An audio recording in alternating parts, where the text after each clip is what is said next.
하나님의 말씀을 선포하도록 하겠습니다. 우리 하나님께서는 다양한 방식으로 자신을 우리에게 드러내십니다. 우리는 그것을 하나님의 계시라고 합니다. 계시. 우리 모든 성도님들 잘 아시다시피 하나님께서 자신을 드러내시는 방법에는 여러 가지 방법들이 있습니다. 특별히 우리가 잘 알고 있는 일반 계시라는 것이 있습니다.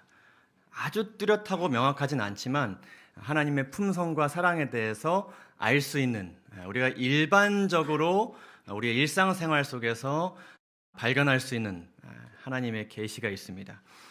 거기에는 세상 역사가 포함되어 있고 인간의 양심 그리고 천연계가 포함되어 있습니다.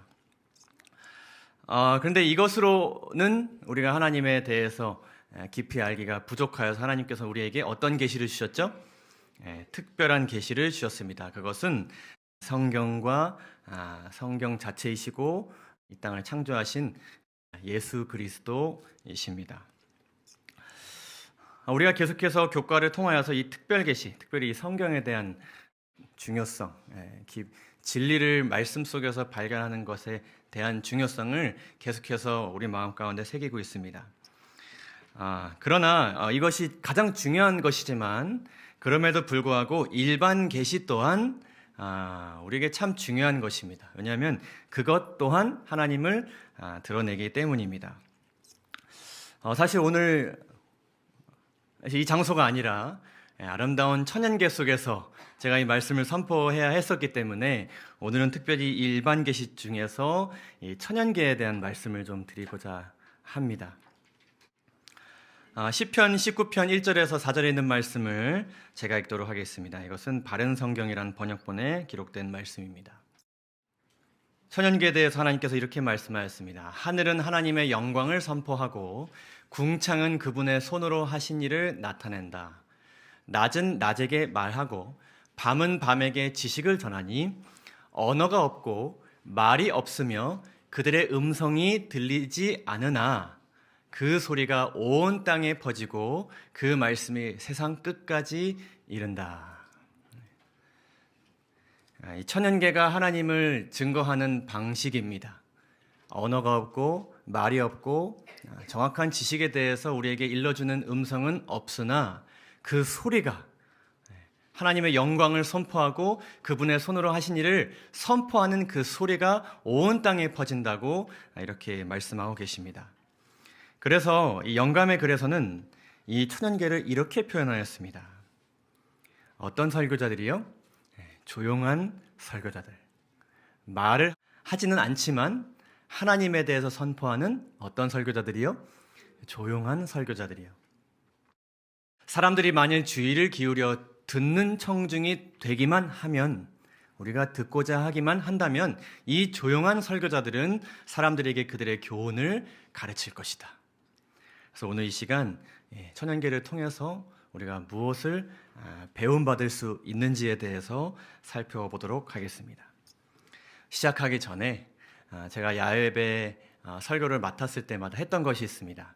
그것은 1분 동안 우리가 아무 말도 하지 않고 천연계의 소리를 듣는 것이었는데 우리가 이 좀 흐린 날씨 가운데 어두침침한 실내로 들어왔지만 천연계의 소리를 1분간 들려드리도록 하겠습니다. 눈을 감고 들으셔도 괜찮고 영상을 보시면서 들으셔도 괜찮습니다. 무엇을 이야기하는지, 하나님께서 여러분 마음 가운데 무엇을 말씀하고 계신지 한번 들어보시기 바랍니다.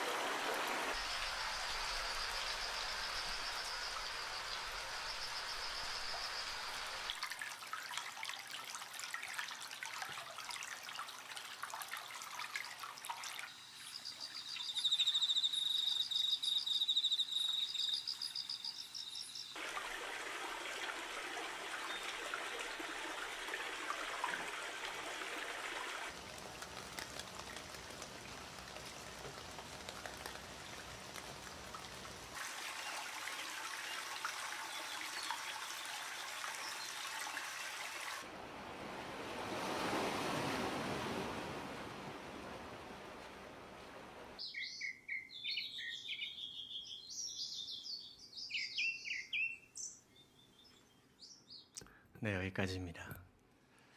어떤 음성을 들려주셨나요? 괜시리 눈물이 나는 분들도 있으신 것 같습니다. 한 주일 수고했어, 이런 말씀 들려주셨나요? 마음 가운데 있는 문제들 내가 해결해주고 있어, 이런 음성 들려주셨나요? 세상은 나의 뜻대로, 나의 계획대로 흘러가고 있어, 너만 정신 차리면 돼, 라고 말씀하시는 것 같나요? 천연계는 우리에게 하나님에 대한 많은 지식을 알려주고 그분의 음성을 우리에게 들려줍니다. 특별히 천연계는 우리에게 어떤 삶을 보여주냐면 창조주께, 나를 지으신 하나님께 절대 복종하는 삶의 모습을 우리에게 보여줍니다. 여러분 잘 아시는 창세기 1장의 창조 기사를 보게 되면, 유심히 들여다보게 되면 천연계가 창조주를 어떻게 생각하는지에 대해서 어렴풋이 알게 됩니다.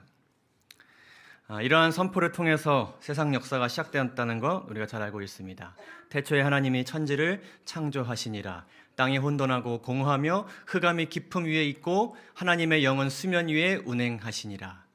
하나님이 이르시되 빛이 있으라 하시니 빛이 있었고 빛이 하나님이 보시기에 좋았더라. 이 지구에는 땅이 있었습니다.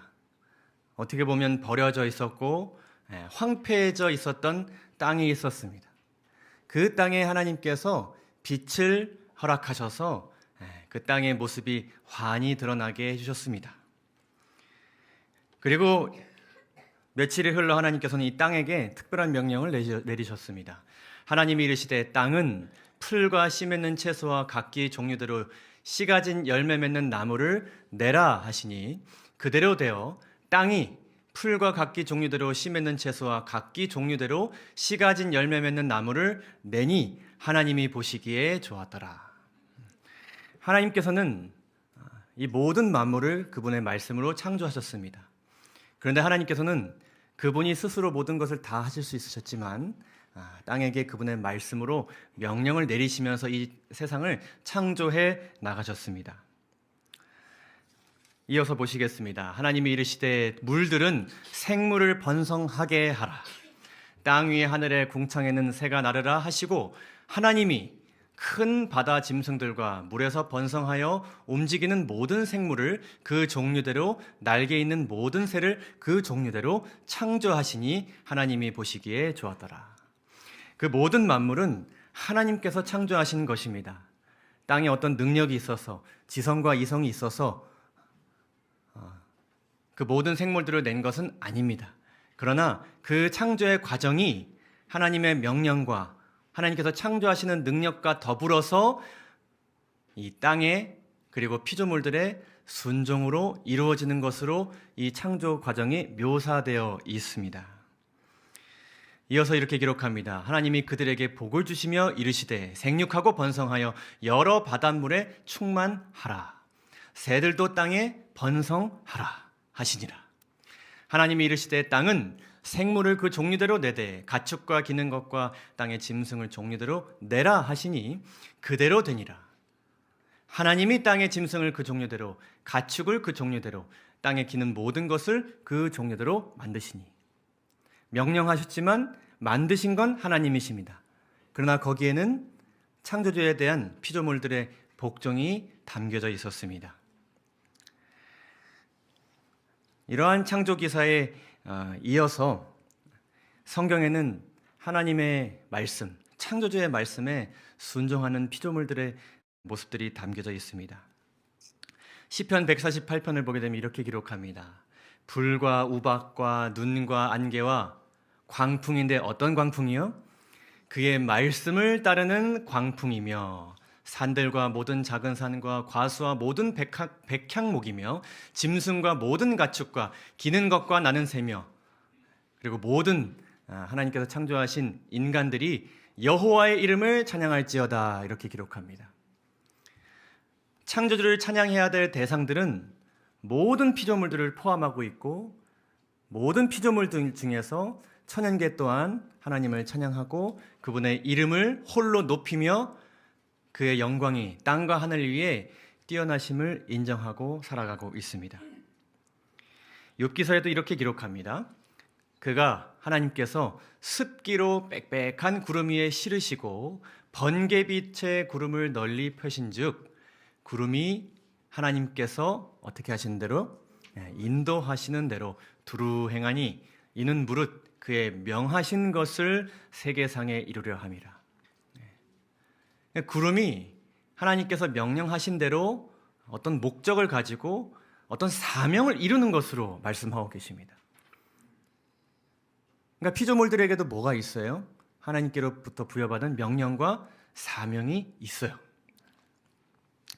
영감의 글은 이렇게 기록합니다. 천연계의 여러 가지 사물로부터 배워야 할 교훈들은 다음과 같다. 그들은 그들의 창조주의 뜻에 순종한다. 그들은 결코 하나님을 부인하지 않으며 그분의 뜻에 어떠한 암시에도 순종하기를 거절하지 않는다. 절대 복종하는 것입니다. 그래서 천연계는 하나님께서 하시는 대로 지도를 받는 하나님의 종이다라고 표현하고 있습니다. 누구도 이렇게 되어야 할까요? 네, 우리도 그렇게 되어야겠죠. 이 마지막 시대에 창조주께 경배하는 것에 대한 마지막 기별이 선포되는 데 있어서 창조주께서 지으신 이 천연계는 우리에게 매우 큰 교훈을 주고 있는 것입니다. 자, 그런데 이렇게 창조주께 절대 복종하는 삶에는 또 어떠한 삶으로 이어지는 은혜를 하나님께서 허락하시느냐? 그것은 창조주의 은혜를 많이 체험하는 삶으로 이어지게 해주신다는 것을 천연계가 우리에게 보여줍니다. 첫째로 어떤 은혜를 체험하도록 도와주시냐면 창조주의 사랑과 특별히 돌봄을 체험하는 삶을 경험하게 해주시고 그러한 삶을 우리에게 보여줍니다. 이사야서 40장을 보시게 되면 하나님께서 그분의 계획이 반드시 이루어질 것이고 그분께서 반드시 승리하실 것이라는 것을 말씀하시는 내용이 나오는데 그 말씀을 우리에게 주시기 위하여서 여러 피조물들을 언급하십니다. 골짜기, 산, 풀, 꽃, 돌, 짐승, 바다, 양무리 여러 피조물들을 이야기하시면서 이렇게 말씀하였습니다. 너희는 눈을 높이 들어 누가 이 모든 것을 창조하였나 보라. 주께서는 수효대로 만상을 이끌어내시고 그들의 모든 이름을 부르시나니. 여기서 만상과 그 모든 이름은 다 무엇에 대한 것이냐면 천연계에 대한 것입니다. 그의 권세가 크고 그의 능력이 강함으로 하나도 빠짐이 없느니라 이렇게 말씀하시는데 여기서 언급한 만상이라는 것은 단순히 만물, 그냥 모든 것을 이야기하는 것이 아니라 이것은 잘 조직된 군대를 의미합니다. 그래서 이 세상에 창조되어 있는 이 모든 피조물들은 하나님께서 조직한 뭐라고요? 군대입니다. 하나님께서 한 명 한 명 그분의 뜻을 위해서 승리를 위해서 소집하신 군대 조직이에요. 하나님께서 그렇게 천연계를 여기고 계신다는 것을 이 말씀이 이야기하고 있습니다.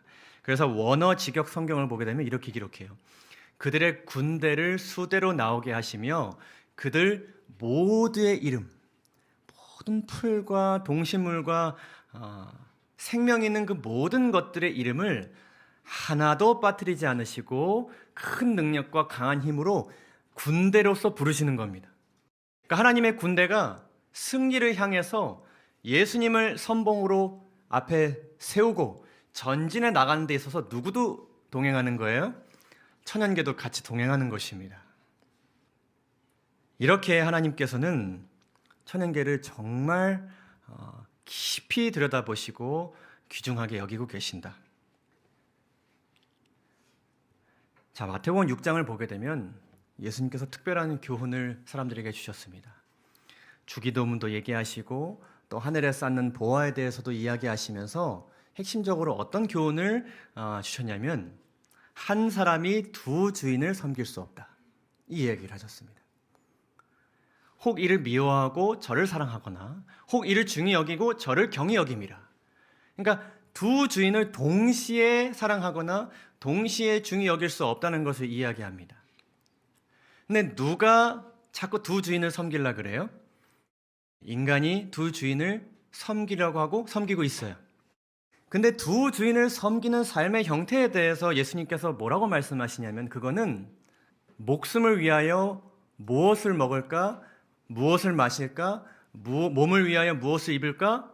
뭐 하는 삶이에요? 자꾸 염려하는 삶이에요. 그러니까 이것을 위해서 자꾸 염려하는 자들에게 하나님께서 너희는 지금 어떤 주인을 섬기고 있다. 한 주인이 아닌 두 주인을 섬기고 있다. 한 주인을 섬긴다면 오직 하나님을 한 주인으로 섬긴다면 너희가 이것에 대해서 염려할 수가 없다라고 말씀하시는 거예요. 그러면서 뭐라고 말씀하시는 거냐면 공중의 새를 보라 이렇게 말씀하시는 거예요. 공중의 새는 누구를 섬기고 있어요? 한 주인을 섬기고 있어요. 심지도 않고 거두지도 않고 창고에 모여들이지도 아니하되 너희 하늘 아버지께서 기르시나니 너희는 이것들보다 귀하지 아니하냐. 너희 중에 누가 염려함으로 그 키를 한 자라도 더 할 수 있겠느냐. 공중의 새는 기르시는 하늘 아버지의 그 인도하심을 따라서 뭐하고 하지 않고 살아가냐면 염려하지 않고 살아가는 거예요. 반대로 한 주인을 섬기는 삶에는 염려가 없어지는 은혜를 하나님께서 허락하시는 것입니다. 왜냐하면 하나님께서는 그 모든 피조물들의 이름을 빠짐없이 알고 계시고 군대로서 그 모든 한 명 한 명을 먹이시고 채우시기 때문입니다. 그 사실을 누가 이해하고 있어요? 공중의 새들이 이해하고 있어요. 또 이야기하십니다. 또 너희가 어찌 의복을 위하여 염려하느냐? 들의 백합화가 어떻게 자라는가 생각하여 보라. 당시 그 광야 지역에서 이 들의 백합화는 참 흔한 꽃이었습니다.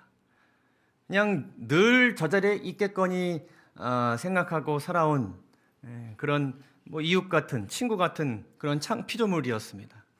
근데 그 피조물은 어떻게 살아가고 있었냐면 의복을 위하여 염려하지 않고 살아가고 있었습니다. 어떻게 자라나는가 수고하지 않고 염려하지 않고 길쌈도 하지 않고 이것은 무엇인가 하면 자기를 꾸미기 위해서 자신을 다듬고 욕심을 부리고 노력하고 이러지 않는다는 것입니다. 그러나 너희에게 말하노니 솔로몬의 모든 영광으로도 입은 것이 이 꽃 하나만 갖지 못하였느니라. 오늘 있다가 내일 아궁이에 던져지는 들풀도 하나님이 이렇게 입히시거든 하물며 너희일까 보냐. 믿음이 어떠한 자들아? 작은 자들아. 그러므로 염려하여 이르기를 무엇을 먹을까? 무엇을 마실까? 무엇을 입을까? 염려하지 말라라고 말씀하였습니다. 하나님께서는 피조물들을 이렇게 아끼시는데 이 피조물보다 더 귀하게 여기시는 인간이 자꾸 어떤 주인들을 섬겨요? 두 주인을 섬겨요. 한 주인을 섬기고 살아가고 있는 이 천연계를 하나님께서 보라고 이렇게 말씀하셨어요. 그렇게 사는 삶은 염려하고 사는 삶은 누가 사는 삶의 방식이에요? 이방인들이 사는 삶의 방식이에요. 이방인들은 누구를 섬겨요? 다양한 주인들을 섬겨요. 자기도 섬기고요. 영감의 글에 이렇게 기록합니다. 천연계의 기묘하고 아름다운 사물들을 바라보라. 그것들이 사람뿐만 아니라 모든 산 피조물들을 필요와 행복에 얼마나 잘 적용되어 있는지 생각해보라. 땅을 기쁘게 하고 생기를 주는 햇빛과 비, 산과 바다와 들은 창조주의 사랑에 대해서 우리에게 말해준다. 그분은 그분께서 창조하신 모든 피조물들의 매일의 필요를 공급해 주신다. 여러분 오늘 아침에 주기도문 외우고 오셨습니까? 외우고 오셨습니까? 안 외우신 분들도 많이 있으시죠? 그런데 오늘 아침 식사 드셨습니까? 오늘 일용할 양식을 주옵시고라고 우리는 이야기하지 않았으나 우리는 이미 땅과 비와 바람과 천연계를 움직이신 하나님의 은혜로 인해서 우리는 오늘 밥을 먹고 왔습니다. 그것이 하나님께서 우리를 돌보시는 방법이십니다. 그저 우리가 그것을 알아보지 못하는 이유겠지요. 창조주께서는 피조물들을 이렇게 돌보십니다. 그래서 그 돌봄을 통하여서 피조물들은 그들의 생명을 유지합니다. 하나님 안에서 행복할 수 있고 평안할 수 있습니다. 그런데 하나님께서 창조주께서 피조물들에게 주시는 은혜는 거기서 그치지 않습니다. 창조주의 은혜는 망가진 피조물들을 회복시키십니다. 1986년 체르노빌 원자력 발전소 사고, 여러분 잘 아시죠? 이 일로 인하여서 해당 지역은 사람들이 대부분 떠나면서 방사능 오염 지역이 되었습니다. 지금은 관광객들만 들어가는 그런 곳이 되어버렸죠. 하지만 그곳에 있는 땅과 동물들과 식물들은 하나님께서 그들에게 명령하신 것을 묵묵히 하루하루 수행해 나갔습니다. 하루하루 영양소를 공급하고 하루하루 꿀을 실어 나누면서 하루하루 좋은 공기를 내뿜으면서 서로가 서로에게 선이 되었고 하나님의 명령을 이행하였습니다. 그리고 이제는 인간에게는 들어갈 수 허락되지 않는 방사능 표지판이 있는 곳으로 세워져 있지만 그곳은 완전한 사랑에 대한 절대 복종으로 인한 완전한 회복의 열매가 맺혀지게 되었습니다. 하나님께서 더욱더 아끼시는 우리 인간이 이를 우리 마음 가운데 가득 품어야 되지 않을까요? 사랑하는 성도 여러분, 완전한 사랑에 대한 절대 복종만이 완전한 행복과 회복을 경험할 수 있다는 것을 꼭 기억하게 되시기를 간절히 소망합니다. 여기는 미국 북서부 캘리포니아주 오리건주에 있는 캐스케이드 산맥이라는 곳입니다. 늘 그렇듯 미국에는 산불이 자주 있습니다. 특별히 여기는 매우 큰 산불이 있게 되어서 황무지가 되어버렸습니다. 인간은 이것에 대해서 할 수 있는 것이 전혀 없습니다. 저도 미국에서 살아봤지만 산불이 있게 되면은 그들이 하는 것은 무엇인가 아무도 들어가지 않게 하고 그냥 내버려 두는 것입니다. 그것이 가장 좋은 해결책이라서 그렇게 하는지는 잘 모르겠습니다. 그러나 그것은 인간의 한계인 것이죠. 어떻게 할 수가 없는 것입니다. 너무 넓고 너무 그 상태가 심각하기 때문이었습니다.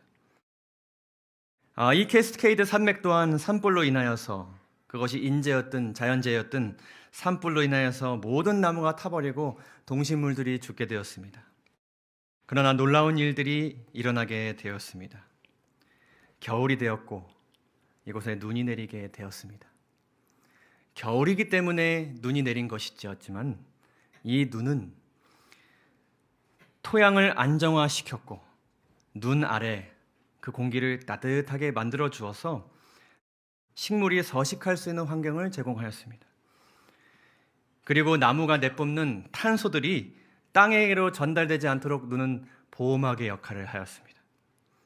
그리고 그 아래서 물이 개선되었고 수질이 개선되었고 결국에는 아래서부터 눈이 녹으면서 이렇게 생물들이 파랗게 피어오르기 시작했습니다. 여전히 이곳에서는 하나님의 명령에 대한 완전한 복종이 이루어지고 있고 하나님의 말씀에 복종하는 식물들이 상처받은 나무들을 위로하고 치유하고 있습니다. 우리의 삶 또한 이렇게 해야 되지 않을까요? 창조주를 경배하는 피조물의 삶, 첫 번째로 창조주의 사랑과 돌봄을 체험하는 삶을 천연계가 보여준다면 둘째로는 사람의 행복과 구원을 위해 쓰임받는 삶을 천연계가 우리에게 보여줍니다. 우리가 아까 살펴보았던 욥기 37장의 말씀을 보게 되면 이어서 이렇게 기록하였습니다. 구름이 습기를 품고 하나님의 명령을 수행하는 데 있어서 이런 목적들을 가지고 하나님의 명령을 수행한다고 합니다. 혹은 무엇을 위하여? 징계를 위하여, 혹은 땅을 위하여, 혹은 긍휼을 위하여 그가 이런 일을 생기게 하시느니라.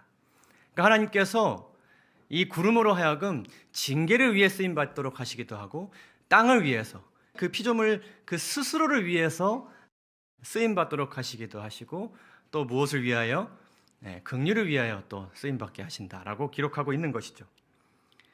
징계라는 것은 하나님께서 특별히 노아 홍수 같은 경우 하나님께서 인간을 벌하시고 또 인간에게 특별한 교훈을 주기 위해서 이 구름과 비를 사용하였습니다. 그리고 땅을 위해서 우리가 방금 살펴본 내용이죠. 서로가 서로를 이롭게 하여서 그 땅 자체, 피조물 자체가 하나님의 돌봄 안에서 행복하게 평안하게 살아가기 위해서 서로 섬기도록 쓰임받게 하신다는 것입니다. 그리고 세 번째로 무엇을 위해 쓰임받는다고요? 긍휼을 위해서. 이 천연계는 다른 천연계를 위하여서 쓰임받기도 하지만 특별히 인간을 위하여 쓰임받도록 창조되었습니다. 모든 인간을 제외한 피조물들이 창조된 다음에 그 모든 것은 누구를 위해 쓰임받았습니까? 사람을 위해 쓰임받았습니다. 하나님이 자기 형상과 하나님의 형상대로 사람을 창조하시되 남자 여자를 창조하시고 하나님이 그들에게 복을 주셨습니다. 그 복은 무엇인가 하면은 그 모든 하나님께서 지으신 것들을 다스릴 수 있는 복, 그리고 그 모든 것들을 너희에게 주노니 소유할 수 있는 복을 주셨습니다. 이 모든 피조물들의 순종과 복종은 누굴 위한 쓰임이에요? 궁극적으로 사람의 행복을 위한 쓰임입니다. 너희 먹을거리가 되게 하는 것, 사람의 건강과 자라남을 위해서 쓰임받게 하는 그것이 하나님의 뜻이었습니다. 그리고 하나님께서는 계속해서 인간의 구원과 번영과 또 하나님과의 동행을 위해서 천연계를 사용하였습니다. 바다를 가르시고 불기둥과 구름기둥을 움직이셨습니다. 하나님께서는 늘 천연계를 움직이시면서 사람의 구원과 사람의 삶을 그분께로 인도해 내셨습니다. 출애굽기 14장 보시면 우리가 잘 알고 있는 말씀이죠. 모세가 바다 위로 손을 내밀매 여호와께서 큰 동풍이 밤새도록 바닷물을 물러나게 하시니 물이 갈라져 바다가 마른 땅이 된지라. 하나님께서 명령하셨고 천연계가 그것을 무엇했습니까? 순종했습니다. 그렇게 될 때에 죽을 위험에 처해 있던 사람들이 구원함을 얻게 되었습니다. 시편 114편을 보게 되면 이렇게 기록합니다. 바다가 보고 도망하며 요단은 물러갔다. 이 시편 114편 1절과 2절에 이 출애굽에 대한 기록이 나오거든요. 그러니까 창조주의 명령에 이 바다와 요단강이 이런 마음으로, 떨리는 마음으로 순종한 것입니다. 한 물고기는 선지자 한 명을 회심시키기 위해서 부르심을 받았습니다. 그리고 그 회심의 놀라운 과정은 한 도시를 구원으로 이끌게 되었습니다. 한 사람의 믿음의 부족을 위해서 하나님께서는 천체를 움직이셨습니다. 그리고 이 움직임을 통하여서 히스기야가 다시 일어나게 되었습니다. 주님께서는 위험에 처한 인간을 바라보시고 그분의 말씀으로 바다와 바람을 복종시키셨습니다. 사람들은 이를 보고 놀랍게 여겼습니다. 이르되 이가 어떤 사람이기에 바람과 바다가 순종하는가? 순종토록 하셨고 복종하였고 사람은 위험에서 구출되게 되었습니다. 하나님께서는 마지막 시대에 천연계를 움직이셔서 사람들 마음 가운데 마지막 시대의 기별이 들어가도록 하셨습니다. 지진이 나게도 하셨고 해가 검게 변하게도 하셨고 달을 온통 피같이 변하게도 하셨습니다. 그리고 하늘의 별들이 땅으로 쏟아지는 기적을 통하여서 하나님께서는 그거를 움직이셨고 또 천연계는 그것에 복종함으로 인하여서 사람들은 재림을 더욱더 고대하게 되었고 하나님의 마지막 기별에 담겨진 의미가 무엇인가 성경으로 돌아가게 되었습니다. 예언으로 돌아가게 되었습니다. 하나님께서는 오늘도 천연계를 움직이셔서 우리의 마음을 감동시키고자 하십니다. 사랑하는 성도 여러분, 말씀뿐만 아니라 천연계를 통해서 우리에게 주시는 하나님의 메시지를 깊이 들여다보시기를 여러분 모두 결심하시겠습니까? 길을 가다 보면 이런 잡초들이 있습니다. 우리는 우리의 어떤 목적을 이루기 위해서 이것을 뽑고 또 뽑습니다. 그러나 이 잡초는 계속 어떻게 됩니까? 자라납니다. 계속 자라납니다. 결국 이 잡초가 받은 하나님의 명령은 무엇일까요? 그럼에도 불구하고 계속 너희가 있는 곳이 어디든지 자라나라는 것, 그것이 하나님의 명령인 것 같습니다. 그것이 돌이든 바위든 콘크리트든 뿌리를 그곳에 어떻게든 뚫고 들어가서 뿌리를 내리라. 그것이 창조주의 명령인 것 같습니다. 이 잡초가 뿌리를 깊이 내리기 때문에 땅속 깊숙한 곳에서 영양이 퍼올려질 수가 있습니다. 그리고 땅을 섬유와 말랑말랑하게 만들어서 다른 영양분들이 잘 흡수될 수 있도록 돕습니다. 이 잡초들이 자라나지 않으면 그 땅은 금방 죽게 될 수 있는 것이죠. 기후가 건조한 미국 텍사스의 한 과수원에서는 잡초 때문에 골머리를 앓은 이 과수원 주인이 주변의 잡초를 아예 씨를 말려버렸더니 극심한 토양 침식과 모래바람으로 인해 몇 년 동안 농사를 망쳤다고 합니다. 우리가 천연계를 바라보는 시각 또한 바뀌어야 되지 않나 싶습니다. 비록 우리에게 불편함을 줄지라도 이 꽃 한 송이, 이 풀 한 포기, 이 새 한 마리 창조주의 명령을 묵묵히 수행하고 있구나. 비록 인간의 비난을 받을지라도. 저는 이 모습을 보면서 예수님의 사역에 떠올랐습니다. 누가 비난할지라도, 핍박을 할지라도 끝까지 나는 어떻게 하겠다? 뿌리를 내리고 자라나겠다. 이것이 그리스도인의 정신인 것 같습니다. 천연계를 통해 우리가 알게 되는 세 번째 삶은 단순히 그냥 복종하는 삶이 결코 아닙니다. 천연계가 어떠한 마음으로, 비록 천연계의 마음 가운데 어떤 지성과 이성이 있지는 않지만 성경은 이 천연계가 어떠한 마음으로 하나님과 살아가는가, 그것은 창조주와 동행하는 삶이었다는 것을 우리에게 증거합니다. 여러분, 예수님의 삶을 들여다보면요, 창조주인 예수 그리스도와 피조물들은 계속해서 동행했습니다. 단 한 번도 예수님께서는 이 창조주와 멀리 떨어져서 살지 않으셨습니다. 우리가 시대 소망을 보게 되면요, 예수님께서는 어릴 적부터 천연계 가운데서 삶을 보내셨다고 기록하고 있습니다. 특별히 세상의 죄악이 가까이 올 때마다 예수님께서는 늘 천연계를 찾으셨다고 기록합니다. 그리고 그곳에서 예수님께서는 나중에 인간에게 전할 기별들을 생각하셨다고 기록하고, 그 천연계 가운데서 천연계와 나눈, 그리고 천연계가 말하는 하나님과의 교제를 통해서 예수님의 비유들이 탄생했다고 기록합니다. 예수님이 얼마나 많이 자신을 천연계로 표현하였습니까? 물, 양, 그렇죠? 또 어떤 것들이 있습니까? 포도나무. 예수님께서는 그분께서 깊이 들여다본 천연계를 이용하셔서 그분을 표현하였습니다. 천연계는 예수님과 동행했습니다. 그리고 그분의 이적 가운데도 늘 나타났습니다. 예수님께서는 천연계를 움직이시면서 사람들을 고치셨고 또 구원하셨습니다. 그리고 천연계는 그러한 주님과 끝까지 함께하였습니다. 예수님의 마지막 죽음의 장면에도 하나님의 피조물들이 등장합니다. 때가 제6시쯤 되어 해가 빛을 잃고 온 땅이 어둠에 임하여 제9시까지 계속되며 성소의 휘장이 한가운데가 찢어지더라. 예수께서 다시 크게 소리 지르시고 영원히 떠나가시니라. 성소 휘장이 위로부터 아래까지 찢어져 들이대고 땅이 진동하며 바위가 터지고,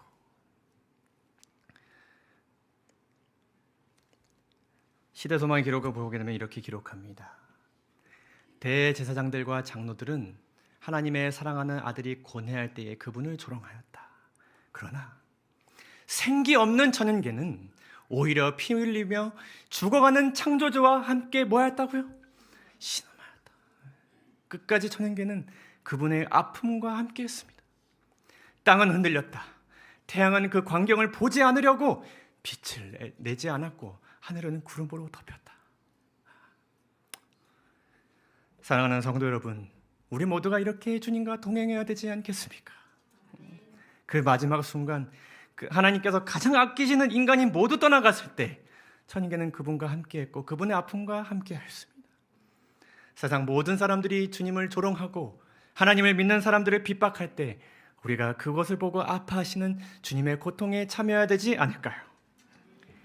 천연계의 음성이 그리스도의 음성이며 우리에게 사랑과 능력과 순종과 오래 참음에 대한 수많은 교훈을 알려준다. 아멘이십니까? 네. 천연계를 바라볼 때 천연계가 우리에게 이렇게 이야기합니다. 많이 고통스럽지? 힘들지? 나도 모진 바람을 맞고 있어. 때로는 인간의 어떤 욕심 때문에, 그리고 뜻하지 않은 재해 때문에 나도 많이 갈기갈기 찢겨, 버려져, 잊혀져. 그러나 여전히 나는 휩쓸려 내려간 곳에서 뿌리를 내고 자라나려고 해. 너도 내가 바라보는 그리스도 바라보면서 그렇게 살아가. 오늘 말씀을 마치면서 여러분들께 마지막 교훈을 전하도록 하겠습니다. 하나님께서 우리에게 주시는 교훈은 단순합니다. 누가 이 모든 것을 창조하였나 뭐하라고요? 보라. 보라는 것입니다. 하나님께서 우리에게 두 가지를 보라고 말씀하십니다. 첫째는 창조주의 완전한 사랑과 피조물들의 절대 복종이 우리로 하여금 얼마나 많은 복과 은혜를 경험하게 하는지를 보시기를 바랍니다. 우리가 먹는 쌀 한 톨, 우리가 마시는 공기 하나, 그리고 지나가는 강아지 한 마리를 통해서 얻게 되는 하나의 웃음, 그 모든 것을 먹이시고 기르신 하나님의 그 놀라운 사랑과 그 모든 명령에 복종하는 그 조화가 있었기 때문에 우리는 오늘 먹을 수 있고 체험받을 수 있고 웃을 수 있고 기쁨을 누릴 수 있다는 것을 여러분 기억하시기 바랍니다. 하나님께서 창조하시는 모든 작은 것들을 여러분 일상생활 가운데서 놓치지 않게 되시기를 간절히 바랍니다. 스쳐 지나가지 않게 되시기를 간절히 바랍니다. 사도행전에 이렇게 기록합니다. 그러나 자기를 증언하지 아니한 것이 아니라 곧 여러분에게 하늘로부터 비를 내리시며 결실기를 주시는 선한 일을 하사 음식과 기쁨으로 여러분의 마음에 만족해 하셨느니라. 여러분 아멘이십니까? 그저 우리가 바라보지 않았을 뿐입니다. 보지 않았을 뿐입니다. 생각하여 보지 않았을 뿐입니다.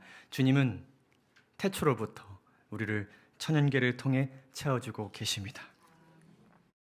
둘째로 여러분들에게 그리고 저와 우리 모두에게 주신 하나님의 교훈은 피조물들을 통해 창조주의 위대함과 그분의 품성을 가서 직접 보라는 것입니다. 단순히 우리에게 말씀하였습니다. 공중에서를 어떻게 하라고요? 보라. 너의 눈을 가지고 보라 이렇게 말씀하였습니다. 그래서 우리는 보기 위해 가야 됩니다. 보기 위해 어디를 찾아가야 됩니다. 어떻게 하면 내가 사는 이 세속적인 세상에서 벗어나서 하나님의 그 사랑을 온전히 천연계획 가운데서 집중할 수 있을까 고민하면서 우리는 가야 합니다. 나아가야 합니다. 풀이 있는 곳으로, 새가 있는 곳으로, 물이 있는 곳으로, 그리고 별이 있는 곳으로 우리는 나아가야 합니다. 특별히 예언의 시는 우리에게 안식일과 가정에 대해서 강조하시면서 이렇게 말씀하고 계십니다. 하나님을 사랑하는 모든 사람들은 안식일이 기쁘고 거룩하고 높임받는 날이 되도록 그들이 할 수 있는 것을 해야 한다. 계획해야 된다는 것입니다. 안식일을 거룩하게 보내기 위해서 우리는 끊임없이 고민해야 되는 것입니다. 특별히 무엇이 고민해야 되냐면 이번 가정의 달을 맞이해서 가정이 이것을 고민해야 된다는 것을 우리에게 말씀하고 계십니다. 가정에서 우리는 우리 자녀를 흥미롭게 하기 위하여 시간을 바쳐야 한다. 우리는 그들과 함께 오기로 나아갈 수 있을 것이며 천연계의 아름다운 사물에 그들의 주의를 돌림으로 사랑과 존경을 그들에게 고취시킬 수 있다. 많이 바쁘시죠? 시간 내기 어려우시죠? 가정끼리, 소그룹끼리, 교회 차원에서 함께 시간 내기 어려우시죠? 그러나 우리는 포기해서는 안 됩니다.